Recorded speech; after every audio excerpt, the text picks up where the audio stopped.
So today we are going to understand the concept of Google Cloud SQL. जो हमारी approach है वो क्या, we are going to create an SQL instance on our Google cloud platform. We are going to create a database on that instance. We are going to setting up an authorization rule. इस authorization rule में setting up में क्या होगा कि let's say we are going to make a virtual machine instance. एक हम VM बनाएंगे और उस वीएम में मैं एक पीएचपी की वेब एप्लीकेशन डिप्लॉय करूँगा और उस पीएचपी में I am going to make a use of my database. और ये जो हम डेटाबेस बनाएंगे ये हम कनेक्ट करेंगे हमारे गूगल क्लाउड एसक्यूएल इंस्टेंस से. वो मारिया डीबी जो इनबिल्ट होता है वो वाला यूज़ नहीं करेंगे. We are going to make a use of a Google cloud SQL. तो यही वो डेमो है कि we are going to create a simple web application. So this is our part 1. So in order to create an SQL instance, you have to make a use of your GCP account. And within this GCP account, you have to make a use of a product and services section. और यहाँ पर आपको जाना पड़ेगा आपके storage में. And within the storage, you will going to have an option SQL.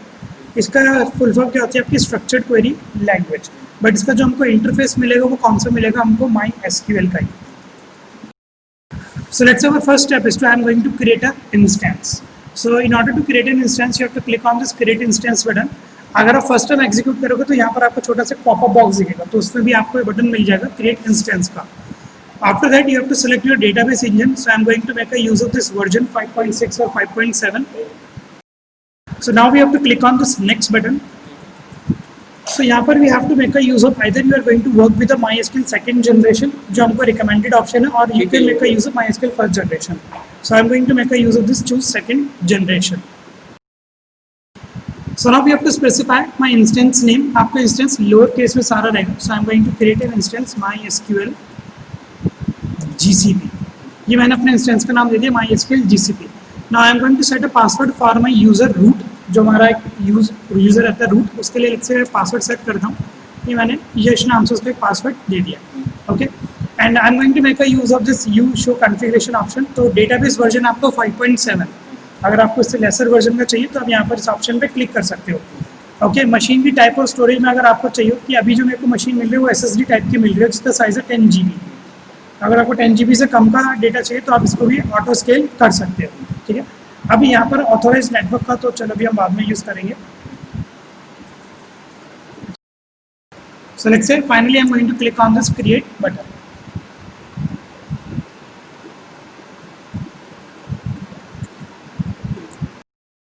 So now you can see that our instance is ready. तो जो मैंने अभी इंस्टेंस का नेम चेंज किया है माई इंस्टेंस मैंने कर दिया. Okay. So these are your menu.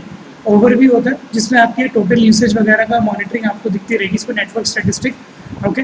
यहाँ पर आता रहेगा connect to this instance. Let's say if your PHP script want to connect with this Google Cloud SQL, then that PHP script can make a use of this external IPv4 address. तो जहाँ पर हम लिख रहे हैं ना host is equal to local host, तो यहाँ पर host की जगह हमको क्या डालना पड़ेगा, ये वाला IPv4 address. So in order to connect with your cloud Google Cloud instance, अभी हम पहला कौन सा टैब में वर्क कर रहे हैं, overview वाले सेक्शन में. So within this overview section, you will get an option connect using Cloud Shell. So in order to connect with your Google Cloud SQL, you have to make a user connect using Google Cloud Shell. तो यहाँ पर जो एक MySQL का हमको command prompt मिलता है same as it is वही यहाँ पर हमको एक प्रॉम्प्ट मिलेगा. सो जैसे क्लाउड शेल पे कनेक्ट हो गई आपसे पासवर्ड मांगेगा, तो ये पासवर्ड वही मांग रहा है जो आपने फर्स्ट टाइम सेट किया था इंस्टेंस नाम देते वक्त. सो लेट्स से यहाँ पर अगर आपको भी डेटाबेस देखने हो तो यहाँ पर वही नॉर्मल डेटाबेस की क्वेरी एग्जीक्यूट होती है जो हम पहले कर चुके हैं. So I am going to make a use of this show databases. तो ये रहे मेरा डेटाबेसेस.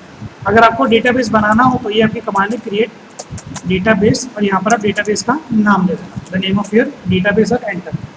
तो वही सारी MySQL की कमांड है. तो लास्ट टाइम मैंने यहाँ पर एक डेटाबेस बनाया था सैम्पल के नाम से. So I am going to make a use of this use sample database. Okay. And I am going to see the tables. सो एक बार मैं इसमें देख लूँगा कौन से टेबल्स एग्जिस्ट करते हैं इसके अंदर. तो I am going to make a use of a command show tables. तो यहाँ पर एक मैंने यूजर्स के नाम से टेबल बनाई थी. Select star from user. तो यहाँ पर ये मेरी कुछ एक टेबल्स है जिसके अंदर ये 3 फील्ड्स मैंने बनाई है, आईडी, नेम और email. Now the next step is to यहाँ पर लेट्स से मैंने एक डेटाबेस क्रिएट हो गया. Now we are going to create a PHP web application. मैं PHP की वेब एप्लीकेशन बनाऊंगा और उस वेब एप्लीकेशन में जो डेटाबेस एक्सेस में ये वाला करेगा जो मैंने कहाँ पर बनाया इंस्टेंस पे. आप नॉर्मली बना सकते हो, कोई प्रॉब्लम नहीं. तो बट उसको डिप्लॉय तो फाइनली किसी सर्वर पे करना ही पड़ेगा आपको। तो मैं अपने VM इंस्टेंस से बनाऊंगा, तो मेरा VM इंस्टेंस रेडी है, ठीक है। तो यहाँ पर अब जो नेक्स्ट स्टेप हम करने वाले हैं वो ये करने वाले हैं, setting up an authorization rule and simple web application. Database हमने बना के देख लिया। So now the next step is setting up an authorization rule. इस ऑथराइजेशन रूल को सेट करने से पहले you have to create a virtual machine instance, और जो वर्चुअल मशीन का आपको IP एड्रेस मिलेगा वो आपको कहाँ पर स्पेसिफाई करना पड़ेगा, ऑथराइजेशन रूल में। So here I have my cloud. तो मैंने एक वर्चुअल मशीन इंस्टेंस ऑलरेडी बना रखा है जिसके अंदर मैंने PHP की सर्विसेज और MySQL की सर्विसेज इंस्टॉल करी हुई है। So I am going to make a use of this console. So now from within this compute engine, I am going to make a use of a virtual machine instances. इसका हम use कर लेते हैं अपने VM instances का।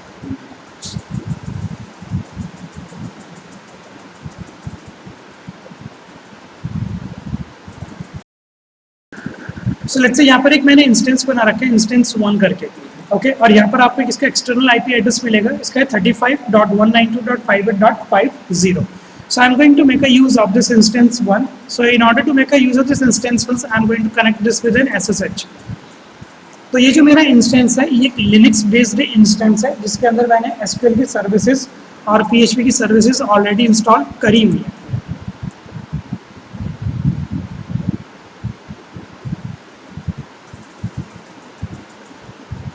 So it is connecting with my SSH. So let's say this is my instance.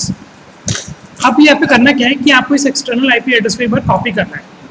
तो मैंने यहाँ से कॉपी कर लिया, मैं अपने इंस्टेंस पे आता हूँ and within this instance you have to make a use of your authorization. इससे पहले ये दो टैब्स भी होते हैं, ये दो टैब्स मैं आपको बता देता हूँ। You can make a use of this users option in order to create a users. Let's say अगर आपको रूट तो मिलता ही है, अगर आपको कोई अगर यूजर बनाना तो आप यहाँ पर क्रिएट यूजर अकाउंट डालो और उसका यूजर नेम स्पेसिफाई कर देना विद देयर पासवर्ड। यहाँ पर आप डेटाबेसेस पे भी डायरेक्ट जंप कर सकते हो in order to create a database. तो जैसे आप डेटाबेस बनाओगे यहाँ पे क्लाउड शेल में अपने आप ऑटोमेटिकली क्रिएट हो जाएगा, बट टेबल वगैरह फिर आपको CLI के थ्रू बनानी पड़ेगी कमांड एंड इंटरफेस यूज करके। यहाँ पर बस ये क्या करेगा, आपको एक डेटाबेस बना देगा। Now we are going to make a use of this authorization. Now with this authorization you have to click on this add network option. अब ऑथराइजेशन रूल में किस लिए होता है, so that my any instance, let's say ये जो मेरा instance one है, can connect with this Google Cloud SQL. So you have to click on this add network, and within this add network, let's say यहाँ पर name optional है, यहाँ पर एक मैंने ना external IP address दे दिया मेरे virtual machine instance का, and finally I am going to click on done, and after this done you have to click on this save button. तो अब मैंने उस वर्चुअल मशीन को ऑथराइजेशन दे दिया that this machine can access my this cloud SQL. So यहाँ पर अभी इसको सेव कर रहा है, it will take little time. So यहाँ पर लेट्स से मैंने एक ऑथराइज्ड नेटवर्क दे दिया ताकि ये मेरे वर्चुअल मशीन का इंस्टेंसेस क्लाउड SQL पे कनेक्ट हो जाए। So now with in this cloud ये जो मेरा SSH एक्सेस है, यहाँ पर एक मैंने ना सैम्पल वेब एप्लीकेशन डिप्लॉय करी है। वो कहाँ पर डिप्लॉय करी है मैंने, अपनी var www.html डायरेक्टरी में, var www.html डायरेक्टरी में। तो यहाँ पर मैं लिस्ट करूँ तो मैंने यहाँ पर एक अभी फाइल बनाई है index.php की, बहुत सिंपल सा कोड है, वो कोड मैं आपको दिखाता हूँ। sudo nano index.php। So let's say इस वाले कोड में हम करके आ रहे हैं, हम गेट रिक्वेस्ट का यूज कर रहे हैं। तो मैंने यहाँ पर एक वेरिएबल बनाया $name के नाम से, और ये गेट रिक्वेस्ट करेगी, जो भी आप URL में नेम डालोगे उसको फैच करा लेगी और किसके अंदर स्टोर करा देगी, आपके $name वाले वेरिएबल में। अब यहाँ पर आपकी कनेक्शन स्ट्रिंग दिख रही है आपको किस टाइप से बनाई हुई है। यूजर मेरा रूट है, पासवर्ड मेरा चेंज कर देता हूँ। लेट्स से पासवर्ड मैंने अभी जो दिया है वो दिया मैंने यश। ओके, मेरे डेटाबेस का नाम मैंने सैंपल ही लिखा है, और ये जो मेरे को चेंज करना पड़ेगा, ये होस्ट में एक आ रहा है IP एड्रेस, ये वाला होस्ट IP एड्रेस में अभी चेंज करूंगा। सो लेट्स से ये आपको होस्ट IP एड्रेस कहाँ से मिलेगा, ओवरव्यू पे आप जैसे क्लिक करोगे तो यहाँ पर आपको एक दिख जाएगा IPv4 एड्रेस, ये रहा आपका वो IPv4 एड्रेस। तो लेट्स से यहाँ से मैंने इसको कर लिया कॉपी, और डायरेक्ट मैं इसको यहाँ पर कर देता हूँ अपने पेस्ट SSH एक्सेस में। उसका आईपी इसमें डाल दिया, बस और इसका आईपी उसमें डाल दिया। अब ये दोनों ऑथराइज हो गए हैं। तो यहाँ पे अब मैं इसको डाल रहा हूँ।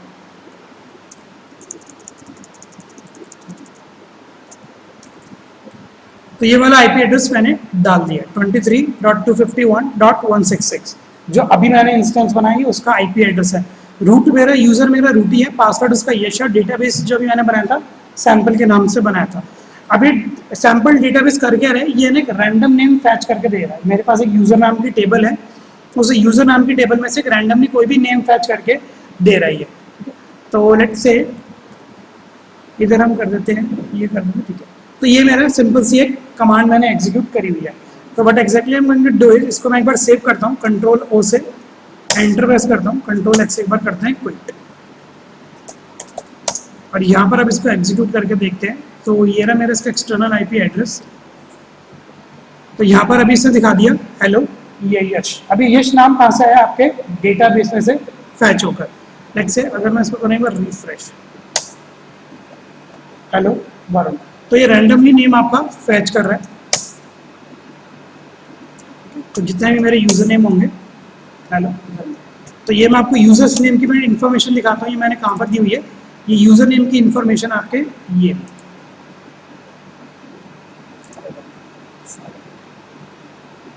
मैं दोबारा करेक्ट कर लेता हूँ। तो ये ऑथराइजेशन आपको समझ में बहुत सिंपल है, बस करना क्या है, यहाँ पर डेटाबेस बनाओ, यहाँ पर टेबल बनाओ, और कोई सा भी जरूरी नहीं है। अगर ये आप अपने क्लाउड पे यूज करोगे ना, अपने क्लाउड पे इंस्टेंस बना के, तो भी और मेरे वाले क्लाउड का आईपी एड्रेस यूज कर सकते हो। जरूरी नहीं कि आपको उसी को बनाना हो। नहीं वो तो मैं समझ गया, ऑथराइजेशन रूल, ठीक है। अब लेट्स से आगे करते हैं, बस हो गया। अब नेक्स्ट मैं आपको बताता हूँ।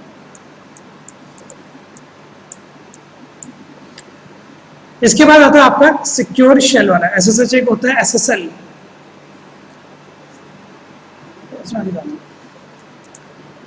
ये क्या होता है, you can make a use of this SSL connection. SSL connection में क्या होगा, आपको एक सर्टिफिकेट मिल जाएगा, और अब आपके इस डेटाबेस से सिर्फ वही वर्चुअल मशीन इंस्टेंस कनेक्ट कर पाएंगे जिनके पास एसएसएल सिक्योरिटी सर्टिफिकेट होगा। अभी ये जो मेरे पास इंस्टेंस चल रहा है, इसके पास कोई एसएसएल सर्टिफिकेट नहीं है। तो अगर मैं यहाँ पर आपका एक्सटर्नल आईपी एड्रेस भी दे दूँ तो भी मैं इससे कनेक्ट नहीं कर पाऊंगा। मैं सिर्फ तभी कनेक्ट कर पाऊंगा जब आपका वाला एसएसएल कनेक्शन होगा। तो इसलिए हम इसको डिसेबल करते हैं। अगर आप यहाँ पर कर दोगे अलाउ ओनली एसएसएल कनेक्शन, तो अभी मेरे वर्चुअल मशीन पे इंस्टेंस पे वो आपका जीसीपी क्लाउड कनेक्ट नहीं हो पाएगा। तो यहाँ पर इसके लिए आपको फिर यही है कि आपको अपने वर्चुअल मशीन इंस्टेंस पे एक एसएसएल एक्सेस लेना पड़ेगा सर्टिफिकेट, और इसके लिए भी आपको एक एसएसएल सर्टिफिकेट लेना पड़ेगा। और इसके लिए आप यहाँ पर कर सकते हो ये क्रिएट अ क्लाइंट सर्टिफिकेट पे, इसमें जाता हूँ। लेट्स से मैंने नेम दे दिया,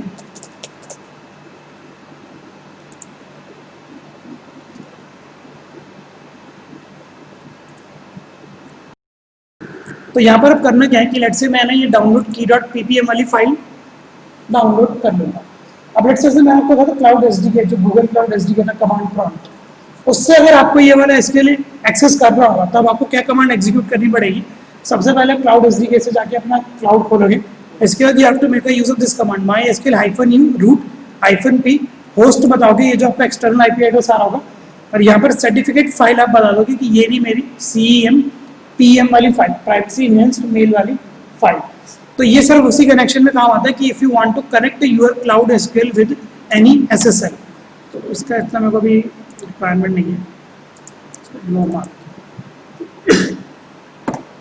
इसके बाद आता है आपका बैकअप्स वाला सेक्शन। बैकअप वाले सेक्शन में उस दिन आपने कहते हैं कि आपका ऑटोमेटिकली MySQL का बैकअप बनता रहेगा। तो आपको करना क्या है, बस क्रिएट बैकअप पे आपको क्लिक करना है। ओके, क्रिएट में क्लिक करता हूँ तो इतना ये मेरे को कॉस्ट लेगा, तो मैं भी बना के देख रहा हूँ। बस आपको पर मैं क्रिएट करके दिखाता हूँ एक बार। यहाँ पे आप इसमें टाइम ड्यूरेशन सिलेक्ट कर लेना, और आपका उसी टाइम पे आपका MySQL का बैकअप बनता रहेगा। ये आप तब यूज़ कर सकते हो कि जब आप एक ऐसा डेटाबेस यूज़ कर रहे हो जो बार बार अपडेट होता रहता है। तो यहाँ पे तो बैकअप को समझना है कि आपको ऑटोमेटिकली बैकअप बनाता रहेगा, इसको आप मैनेज वगैरह कर सकते हो। अब इसके बाद एक आता है यहाँ पर ऑपरेशंस, के बारे में बताता हूँ। बैकअप पे क्या होगा, आपके ना .sql करके ना फाइल जनरेट हो जाएगी। डॉट एसक्यूएल करके, तो जैसे आपका इंपोर्ट एक्सपोर्ट होता है ना, तो डॉट एसक्यूएल पे क्लिक करोगे तो यहाँ पर इसका रिस्टोर पूरा आ जाएगा आपके पास, ठीक। तो लेट्स से अब यहाँ पर मैं एक बार ऑपरेशंस का आपको दिखाता हूँ। ऑपरेशन में बस वही होगा कि लास्ट टाइम अभी आपने क्या क्या किया है। तो यहाँ पर मैंने बैकअप किया है, कुछ अपडेशन वाले जितने मतलब अभी तक मैंने ऑपरेशन परफॉर्म करे हैं ये सब यहाँ पर दिखता रहेगा। कि अभी मैंने एक बार पासवर्ड चेंज किया था किसी यूजर का, इस टाइप के मेरे यहाँ पर ऑपरेशन दिखते रहेंगे। अब बात करते हैं किस वाले पे, आपके रेप्लिकास वाले फैक्टर पे।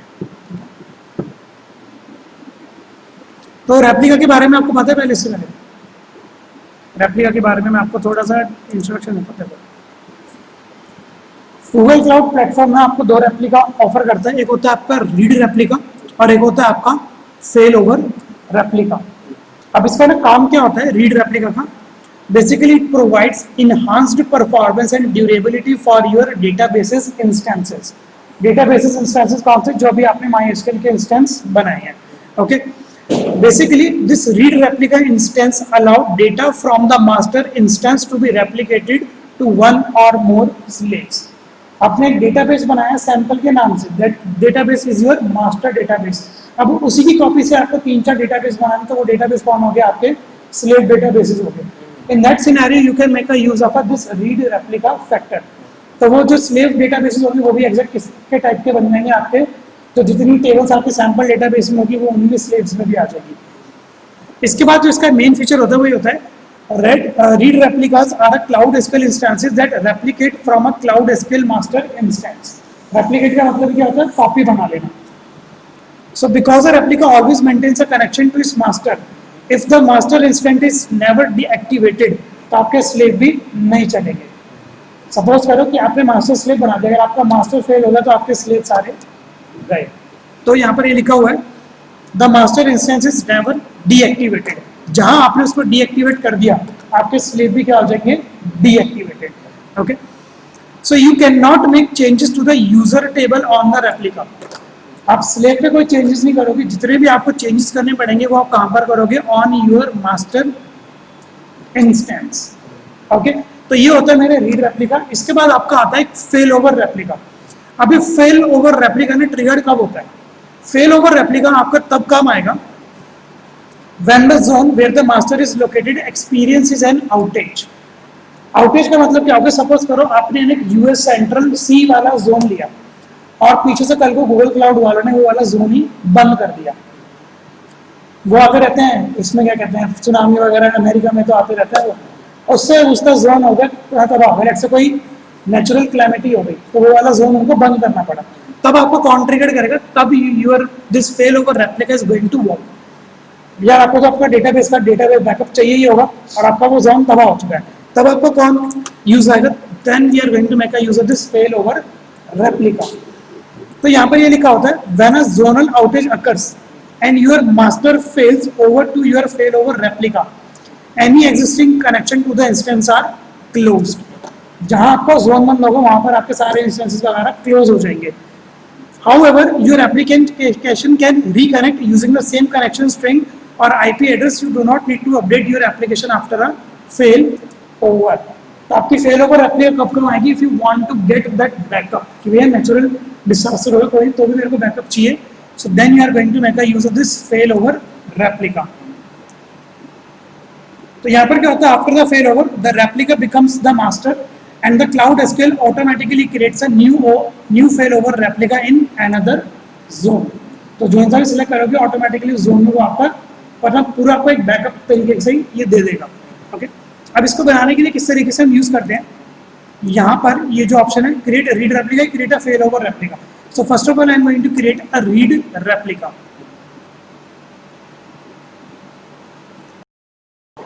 तो जो आपके इंस्टेंस का नेम था वही आपके रेप्लिका का नेम होगा, माई इंस्टेंस हाइफन रेप्लिका। कौन से वाले जोन में बनाना चाहते हैं? यूएस सेंट्रल में, ठीक है। और मैंने यहाँ पर कर दिया click on this create button.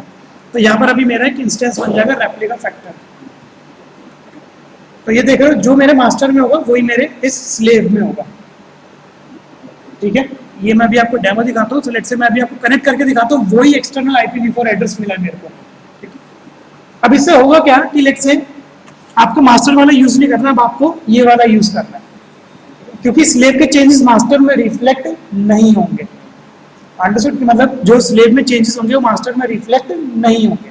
और स्लेव कोई टेबल डिलीट कर ही नहीं सकता, वो कौन डिलीट करेगा? वो आपका करेगा सिर्फ master. So instead of this master what you can do is you can make a use of your read replica. ठीक है, ये कॉन्सेप्ट समझ में आपको बहुत सिंपल है. बाकी सेम स्टेप वैसे ही है. आप इसके तरह से भी PHP के स्क्रिप्ट वगैरह बना सकते हो. ये रहा इसका एक्सटर्नल IPv4 एड्रेस. और अगर मैं आपको डेटाबेसेस में लेके दिखाऊं इसके सब ये बन रहा है, it will take a little time, तो वेट कर लेते हैं. तो ये होते हैं हमारे रेप्लिका के फैक्टर्स. तो मैं एक बार इसमें बना देता हूँ. फालतू मेरे क्रेडिट जाएंगे. अब लेट्स से मैं फेल ओवर रेप्लिका ही बनाता हूँ. किसका बनाना होगा? बस उस इंस्टेंस को सिलेक्ट करना और आपको क्रिएट पे करके छोड़ देना. ठीक है, तो ये रहा आपका बेटर परफॉर्मेंस. इस पर आप कर दो क्रिएट. तब आपका एक फेल ओवर रेप्लिका भी बन जाएगा. बाय चांस अगर ये मेरा जोन डिलीट हो जाए तो अब मेरे को फेल ओवर रेप्लिका से मेरे को सारा अपने डेटाबेस का बैकअप मिल जाएगा.